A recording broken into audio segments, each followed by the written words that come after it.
following is a Comfortably Zoned Radio Network production.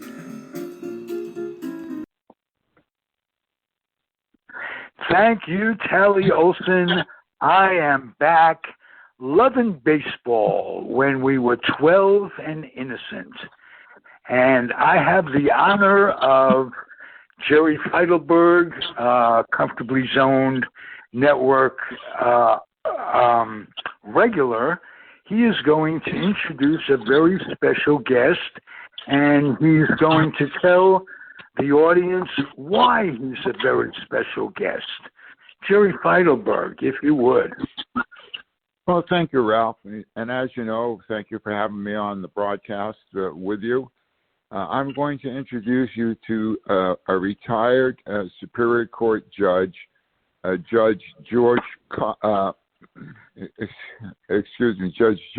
Spanos, who is as I said, a retired judge.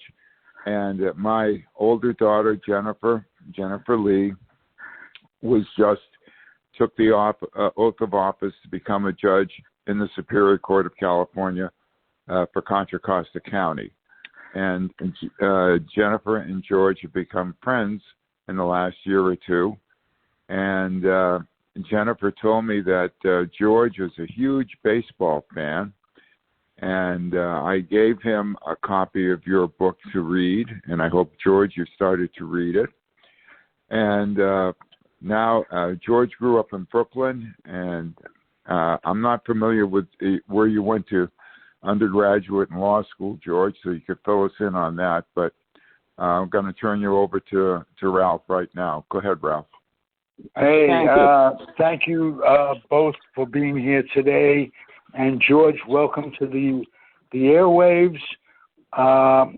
My goal is, on this, your first time here, is to get to know you a little bit, and I've chosen as a way to get to know you I know you're a baseball fan, and age 12 is where enthusiasm, fandom of a kid somewhat meets intellectualism, where you know why you're following a team or a sport, and you can speak somewhat intelligently. So let me ask you, Judge, Your Honor, if you would be good enough. Call me George. Please, Ralph, call me George. Okay, George. That'll be hard to do,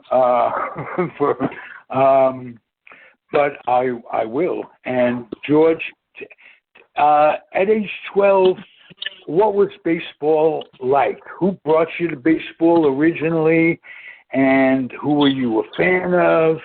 And talk about your memories of being 12 around baseball, if you would. Okay.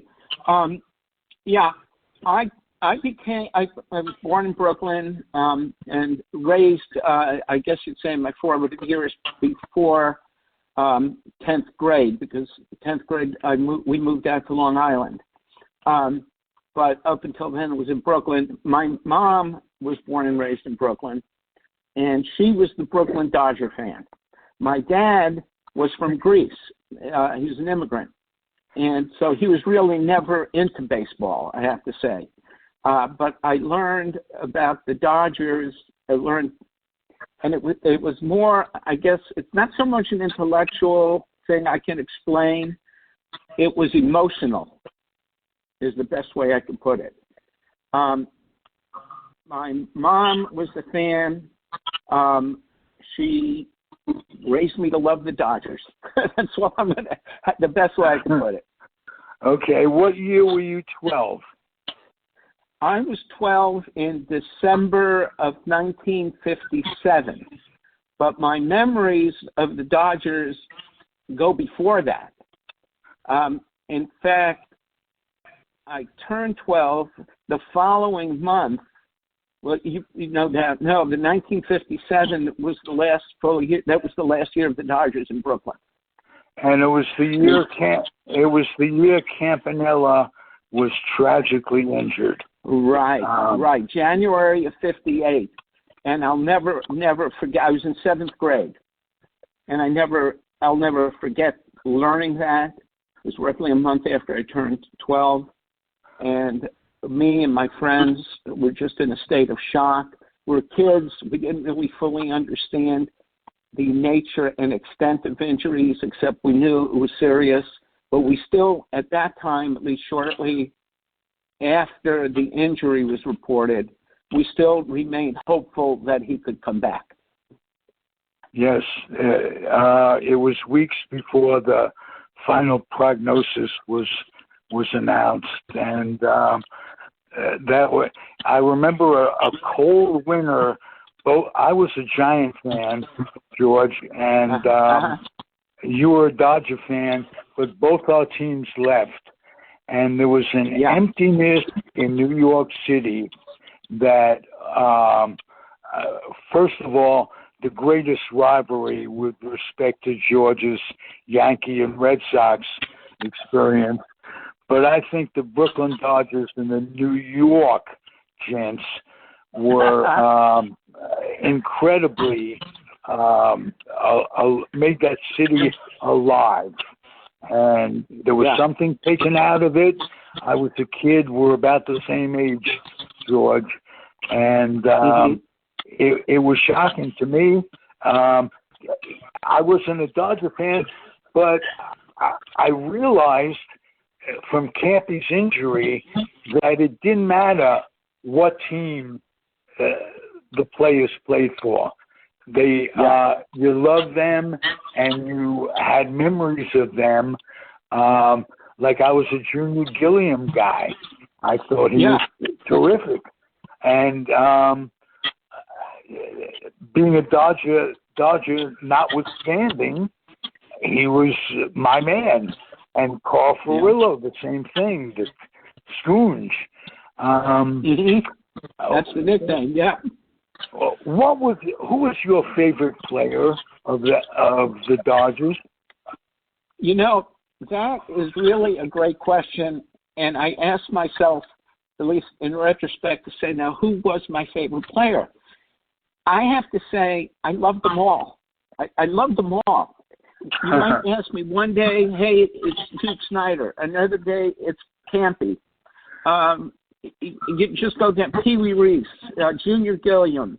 But here I'm going to get to the person I would have to say, in retrospect, was my favorite, but not in the sense by far. I loved them all. They were like family, even though I never met them. Well, I met Campanella years later.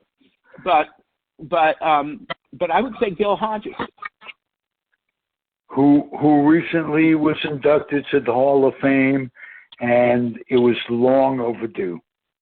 At last, yes, totally true. But Gil Hodges just struck me again. I was just a kid growing up as a great ball player, and I remember one of the announcers saying at the time, obviously it must have been Vin Scully, that when a fight broke out on the field and Gil Hodges came out, it would stop. People did not want to mess with Gil Hodges. He was not aggressive. He was not a mean guy, but he was apparently strong as hell, and nobody wanted to mess with him, and he would be able to stop the fights. Does that sound like anything you may have ever heard? Absolutely. He was known as one of the strongest men in baseball, and he was of a special breed. These guys that played in the 50s, many of them were returning from World War, and it changed them in a way that you weren't going to mess with them. The Nazis could mess with them.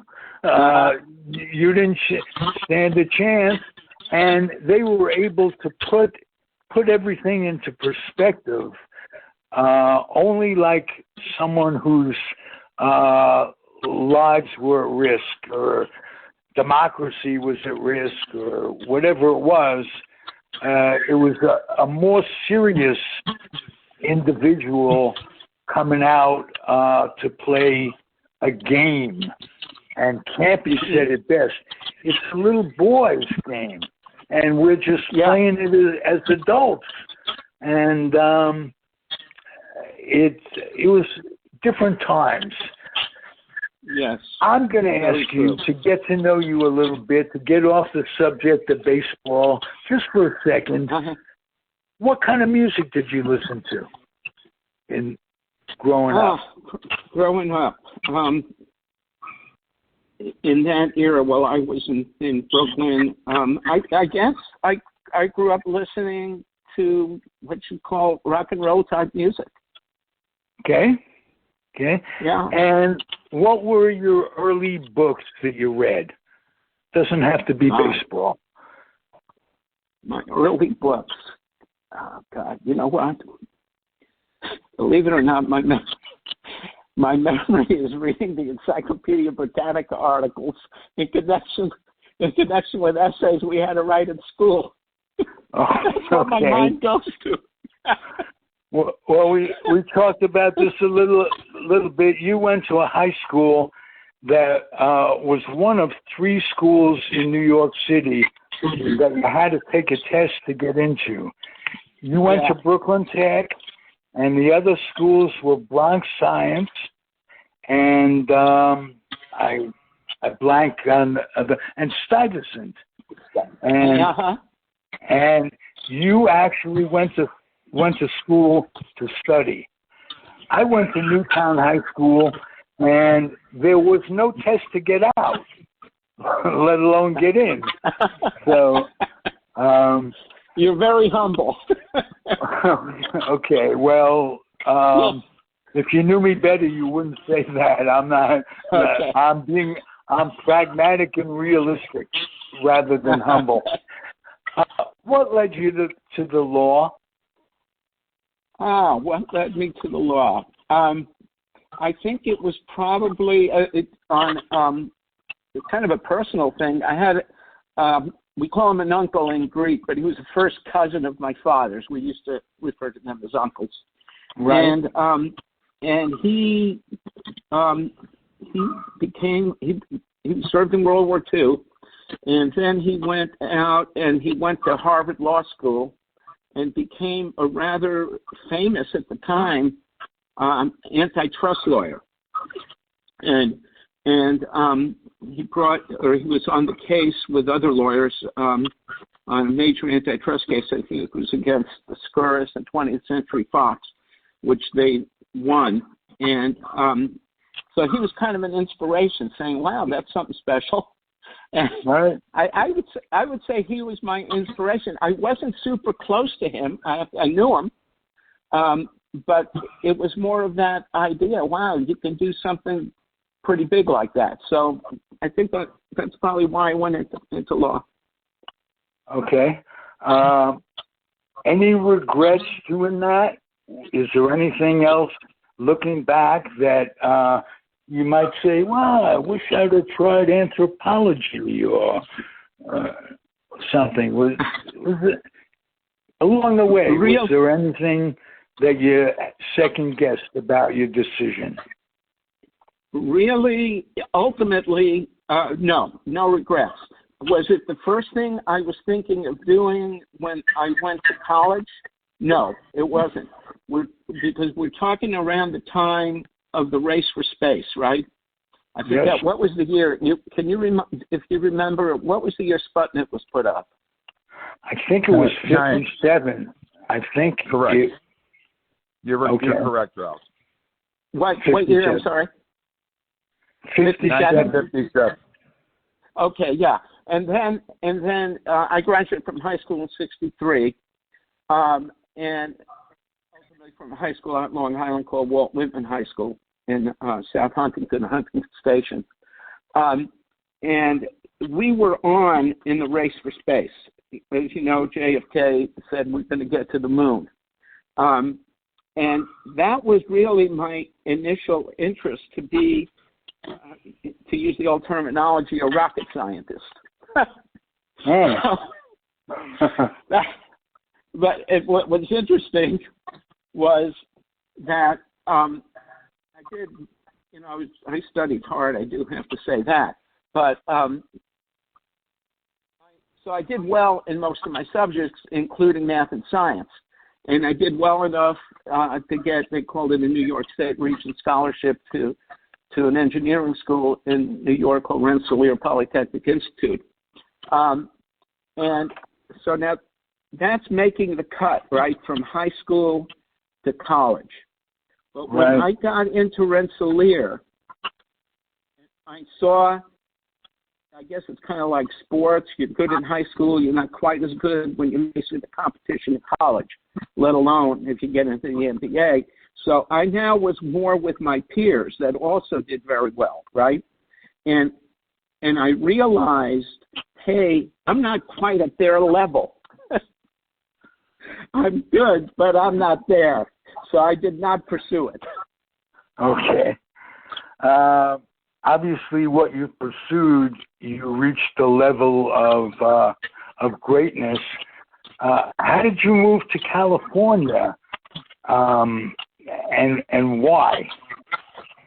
I came to California in, it was 1970, as a part of a Peace Corps training program. I had applied to serve in the Peace Corps, and I had at that point an undergraduate degree, and in history, political science, liberal arts, however you want to term it. And so my only skill, this is kind of funny, my only skill that I thought I could offer in the Peace Corps was teaching English as a foreign language.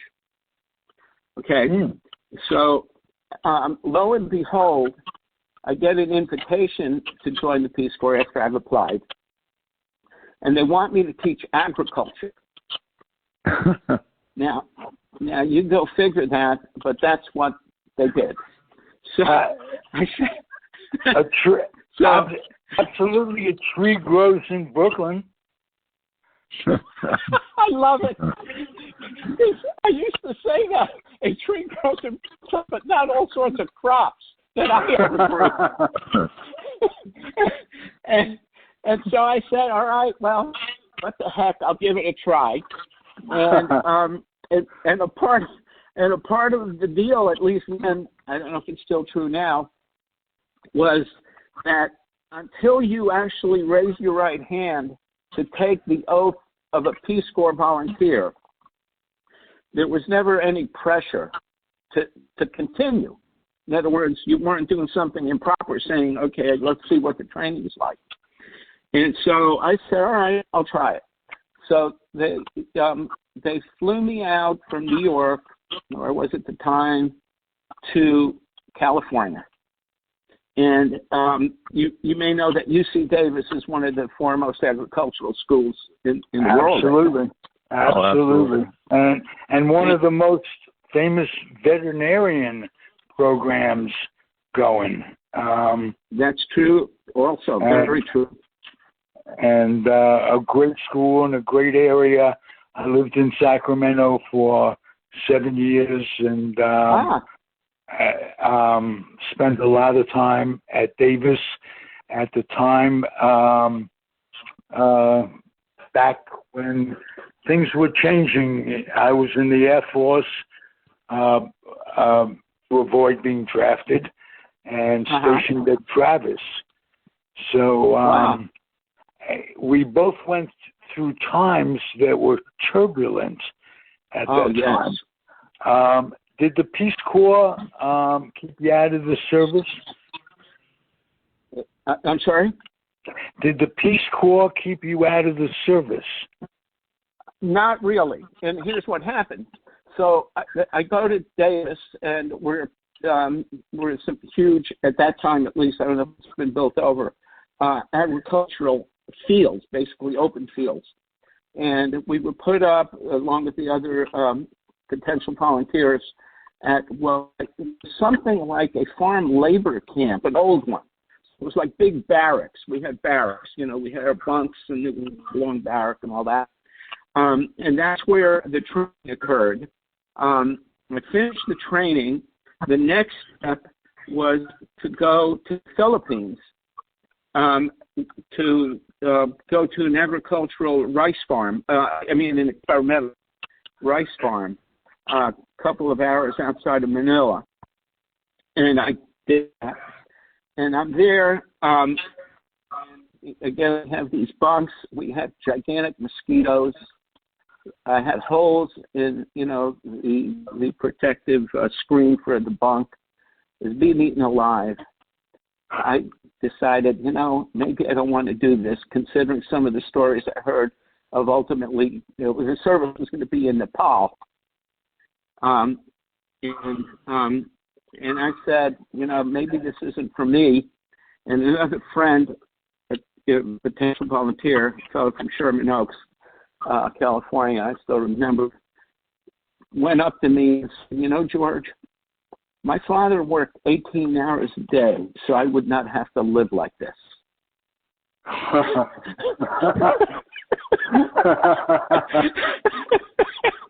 And I said, how? Here. So we both at the same time gave word, we're out of here. And I came back to California. Okay. What part of California? Were you in Northern or Southern California? When Northern. You came back? I came back Northern. And when I first came back, I was living, or I went and got an apartment in San Jose. Okay. And where did you go to law school? At UC Hastings, San Francisco. Great school. Very nice. Yes. Now, I hate to break up the great baseball talk that we had by getting serious about baseball. Yeah. You mentioned antitrust, and it brought to mind, I wonder, and I'm sure you've kept up with baseball all these many years, is baseball keeping the antitrust laws trust by the skin of their teeth, would you say? Okay, I first have to say I haven't kept up with the fine points of any of that, but I do still think they may have that exemption to the antitrust laws. I think that's still a part of the deal. I'm not sure, but I think it correct. is. And yep, am I correct? Okay, that correct, was the last thing I knew. Yeah, and just as an aside, since you're bringing up labor laws with the Major League Baseball, Jennifer had a very nice experience. I was involved in a big antitrust lawsuit against the drug manufacturers in the 90s. Our attorney was the late great mayor of San Francisco, Joe Alioto, who was a great antitrust lawyer. Great antitrust lawyer. And Joe had passed away, and I had gone to Chicago. We filed the first lawsuit against the manufacturers in 1993. 70 other lawsuits were filed around the country. It got rolled into one huge class action suit, and it was in the federal court in Chicago. So I went to Chicago several times. And and in 2000, I had submitted a claim for some payment for all the work that I had done, and I had a hearing in Chicago, and Jennifer came along with me. She was just out of law school a couple of years, and we flew into Chicago, and we had a meeting at across the street from the Chicago Tribune building, right on Lake Michigan. And there was a judge there who was a retired federal judge by the name of Judge McGarr. And I didn't know it at the time. Jennifer and Judge McGarr Jennifer had worked in rural Pennsylvania right after graduating from law school, and Judge McGarr was a judge in Southern Illinois, which was mostly rural in that area, and so they struck up a nice conversation, and we had our hearing. And then when I looked up Judge McGarr was famous because he settled the baseball strike in 1981. He was the judge that handled that case. Yeah, I was just amazed by that. Small world. That is amazing. Yeah, it was an amazing story.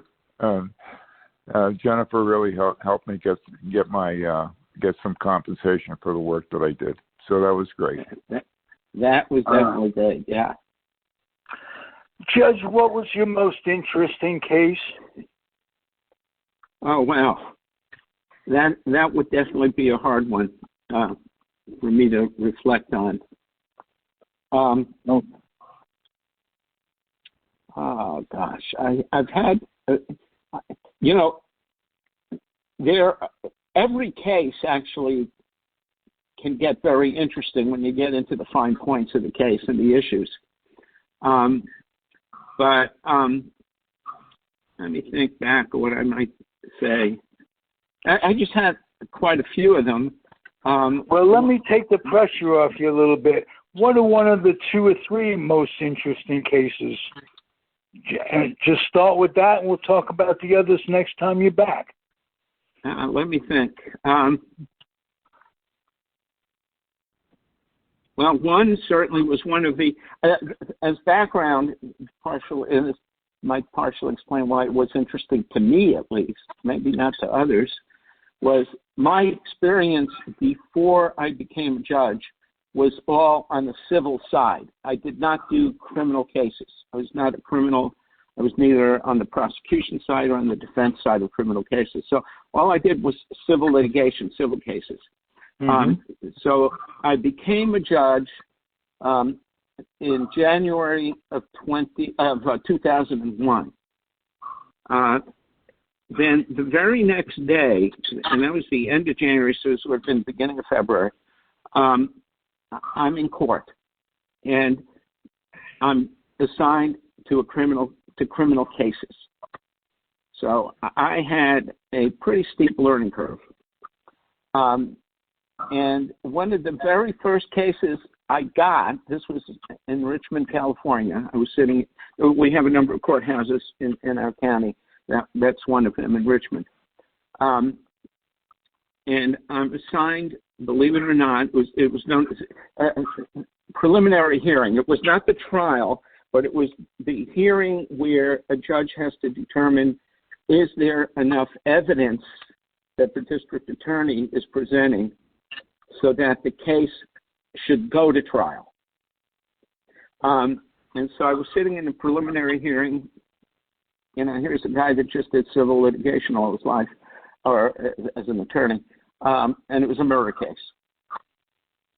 And it involved a birthday party, and the parents were there. The birthday party ends. The parents decide to have their own party. I don't want to bore you with all this.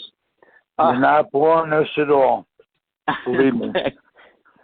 Parents decide to have their own party. Some drinking, let's just say, and perhaps some other stuff was going on. The next morning, they were there all night. One of the women asks her boyfriend to go to McDonald's and get her, I forget what, there's some names, these nicknames, I don't know if it was called a Happy Meal. I know there's different names McDonald's gives to their dishes. And he says, sure. He goes out, he comes back, and apparently he got the wrong order. And and she became outraged that he got the wrong order and ended up stabbing him to death. Wow. And a bit of an overreaction, perhaps. But a part of Yes, a bit of an overreaction. There was a question raised as to whether the death was accidental. All right. The claim being something like, we were fighting, and I had a knife, and I fell on him. And stabbed him through the heart. The only problem with that story is, as best as I can recall, so now I'm going back over 20 years, was that one of the witnesses said that she saw the defendant, the accused, prior to the stabbing, going down the steps, down the staircase inside the house, going down the stairs, and asking her, "Where are you going?" And she said, "I'm going to the kitchen to grab me a knife to kill somebody." So that and that kind of did away, partially at least, with the accident story, and the rest of it was nailed down by the forensic expert who described how the wound went into the heart, and it could not have been by falling on it. Anyway, that's an interesting case. It was interesting to me. Maybe the more experienced criminal lawyers, it's not that interesting. But to me, it was an interesting case. Oh, right out of the box. How about that? Yeah, Exactly. It sounded like it was a scene out of the movie Chicago when they have the cell block tango. They're singing there, and the woman says, "He ran into my knife 7 times." That type of thing. Very, very good. You're right. Yeah. Anyway, it's memorable to me. Okay. Hey, George, thank you for a terrific interview. I hope Jerry will bring you back many times, and we could discuss whatever it is you want to discuss. You have an open microphone at Comfortably Zoned, as does Jerry. Jerry basically when he wants to come on, he talks about what he wants to say. And if you have anything hanging, I want you to know that you're always welcome. Thank you very much, Jerry. Thank you. I want to say that when Jerry asked me if I would do it, I was apprehensive and remained apprehensive. I've never done this before, but I have to say that you've made me feel comfortable, and I appreciate it. Wow. All we're doing is kibitzing. Welcome. That's all it's about. And if you felt comfortable, I'm glowing, because that's the name of my game, is to make you relax. Thanks. Jerry, anything you want to add? Well, I enjoyed listening to George's stories and his background. It was very, very informative. I love the Dodgers of that era. As you know, Ralph, I've told you many times, I grew up as a Red Sox fan. And when the Red Sox would have their lunch eaten by the Yankees, and the Yankees would be in the World Series, I used to root for the Dodgers. I would also root for the Giants. And, of course, in 1957, the Milwaukee Braves beat the Yankees in the World Series. Warren Spahn, Lou Burdette. So that was a great era in baseball, and you knew all the Dodgers. And when George brought up the Dodgers were like family in Brooklyn. When the Dodgers moved from Brooklyn to Los Angeles, they felt it was like ripping the heart of the community was ripped away from them, because the Dodgers meant so much to Brooklyn. And of course, the Giants left too, and the Giants fans were upset at their departure. And I understand it, and I appreciate that you became a Mets fan in '62 when the team was created. You also forgot to mention that you did a podcast with Jean Hodges, who is Gil Hodges' daughter, and Irene Hodges. Irene Hodges. Yeah, Irene Hodges. excuse me. Jean Hodges was my nephew's stepmother. Got it confused in my brain. And so, she didn't play first base. She was a second baseman and tried to beat Gilliam out. I remember that story. Yeah, and she'll be in Cooperstown. I think this the end of this month for the actual installation into the Hall of Fame. Oh, that's exciting. That's exciting for the Hodges family, any Dodger fan, any baseball fan, any Met fan. It's just a long time coming, and I'm still delighted. Yeah. Let me add. Oh, I'm sorry. Go ahead, Jerry. No, I'm just. I just said I just enjoyed listening to the podcast today, and it was really great. One of your best ones, Ralph. Oh well, it's all in producing. So, got a great producer today, Jerry. Thank you for doing that. Let me add one very last thing, and quickly, that with Gil Hodges, you probably both know the story of his incredibly long slump from that World Series in '52 into roughly May, I think, in '53, where he couldn't hit. And I think I've read that he is the only player that has never been booed by the fans. And I believe it was a Catholic priest that sent the fans home one Sunday saying something like, I forget if it was "It's hot outside" or whatever for a sermon, go home and pray for Gil Hodges. I remember that story like it was yesterday, and it gave me a new idea. Just as a kid, it gave me an idea of what religion was really about.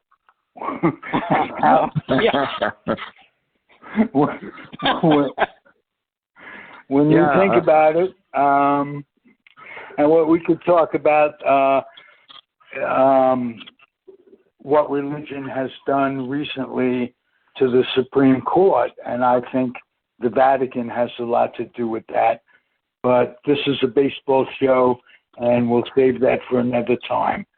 Okay. Only to ask you, George, do you see something positive coming out of all of our turmoil now?